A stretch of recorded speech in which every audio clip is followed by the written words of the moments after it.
이번 미중 정상회담이 이란 전쟁에 있어서 중요한 분수령이 될 것이다라는 공통된 전망이 나오고 있는데 이런 가운데 트럼프 대통령이 인내심을 잃고 대규모 전투를 진지하게 고려하고 있다라는 외신 보도가 나왔습니다.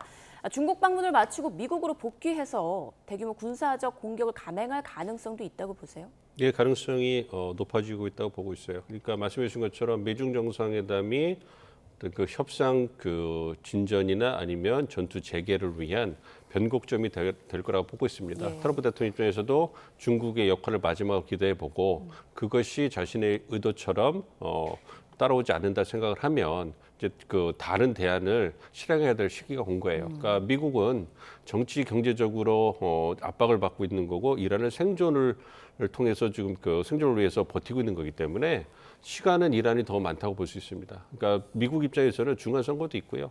국내 정치적인 경제적인 입지나 상황 자체가 트럼프 대통령이 결국 녹록하지 않고 거의 레드라인에 왔기 때문에 이제 그 트럼프 대통령 입장에서는 뭔가 결정을 해야 돼요. 예. 그런 부분이 있기 때문에 남은 선택지가 두 가지밖에 없지 않습니까? 첫 번째가 말씀해 주신 것처럼 군사작전 재개를 통해 가지고 군사적 승리를 선언할 수 있는 그러한 토대를 만들고 이제 그 철군하는 것.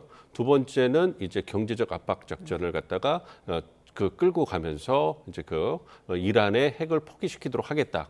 이러한 주장을 일방적으로 주장을 하면서 빠져나오는 거고 호르무즈 해협의 붕괴를 국제사회와 함께 풀려는 노력을 하든가 국제사회가 풀으라고 던져놓고 나올 가능성이 크다고 보고 있습니다. 예. 그렇기 때문에 그러한 어쨌든 그 두 가지 옵션 중에서 하나를 선택할 그럴 상황이 몰려있기 때문에 이번 정상회담을 통해서 마지막 그 중국의 역할에 가능성을 한번 타진해 보고 그렇지 않다라면 미국에 돌아와서 바로 이제 그 다른 대안으로 이제 다른 제안을 전개하지 않을까 예상을 하고 있기 때문에 정말로 트럼프 대통령이 얘기한 것처럼 휴전이 그 1% 산소호흡기에 의존하고 있는 상황이다 이렇게 생각하고 있습니다. 네, 트럼프 대통령 호르무즈 해협에 대한 프리덤 프로젝트를 재개할 가능성도 계속 거론하고 있는데 관련 사진을 또 SNS에 올렸습니다. 이번에는 이란 고속정을 미국의 전투기가 타격하는 듯한 AI 합성 사진인데요.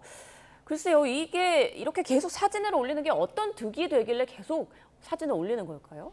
그러니까 이란을 압박을 하는 거죠. 트럼프 대통령 입장에서는 미국이 그 이란에 대해서 우위를 갖고 있는 것은 군사적 역량이거든요. 그렇기 때문에 그런 부분에서 이란을 계속 압박을 하는 겁니다. 물론 그거에 대해서 이란도 비례의 대응을 하고 있습니다만 어쨌든 군사력에 있어서는 어떤 비대칭성이 있는 것이고 만약 그 이란이 호르무즈 해협을 개방하지 않는다면 미국은 이제 더 이상 기다리지 않고 이제 대규모의 군사 작전에 들어가서 이란 그 뭐 소형 고속정이나 이러한 그 해군력을 갖다가 초토화시키겠다 이렇게 압박을 하는 것이죠. 그걸 통해서 이란을 이제 협상적으로 돌아오고 이제 그 미국이 원하는 걸 따라라 이런 얘기를 하고 있는데 그 부분에 대해서 이란이 강경하게 나오고 있기 때문에 뭐 추이는 좀 지켜봐야 될 것 같습니다. 예, 이란도 발언 수위를 높이고 있습니다. 이란 의회 국가안보위에서 나온 발언인데요.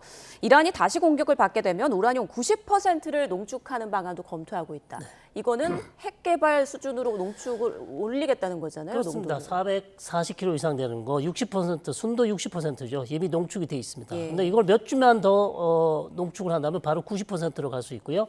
자, 440kg 정도 되면 사실상 핵 무기를 만들 수 있는 한 9기나 11기 정도 핵 무기를 만들 수 있는 수준이고 이 외에도 또 이란이 가지고 있는 저농축 우라늄도 많아요. 네. 20%뭐 그 상외에 그러면 이것들도 다시 또 뭐 추가적으로 농축을 한다면 60% 갈 수 있고 또 더 한다면 또 90% 갈 수 있습니다. 그렇다면 자, 이 부분은 사실상 미국이나 이스라엘이 가장 두려워했던, 우려했던 최악의 시나리오죠. 그렇기 때문에 이런 고농축 우라늄을 계속해서 이스라엘과 미국이 고집했던 이유가 바로 이런 이유죠. 수주 내에 90% 갈 수 있다. 근데 이거를 지금 이미 미국이 다시 한번 이란을 공격한다면 우리가 그렇다면 이제는 쉽게 말씀드리면 핵무기 개발로 가겠다는 거죠. 자, 이것이 이제 가장 큰 문제이기 때문에 자, 이렇게 발언이 나온다면 트럼프 대통령 입장에서는 사실 문제는 더 어려워집니다. 예. 이거를 그냥 어떻게 협상을 통해서 풀 수도 있다고 생각했었는데 자, 내가 이제 또다시 군사적 옵션을 고려하고 있는데 이란 측에서 그렇다면 맞불을 놓는데 우리는 그럼 이제 90%로 가겠다. 결국 트럼프 대통령에게 군사적 공격을 하지 말라는 어떤 압박 수단이긴 하죠.